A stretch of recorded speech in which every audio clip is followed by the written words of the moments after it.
Natatandaan niyo pa yung gumawa kong ganitong labubo? Ay, ito. Pero ngayon malaki na ang ginawa ko. Pero madami sila. Ayan. Ayan ko kung bubuksan ko ba or hindi ko bubuksan. Like, baka perfect ko bubuksan to kasi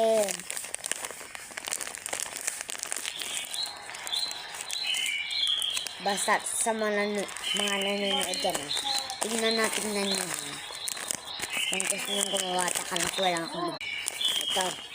Christine, panoorin mo ito. Ito.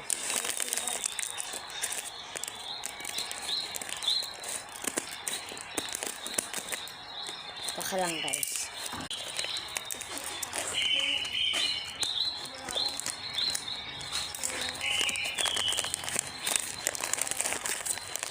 Part 2 na lang.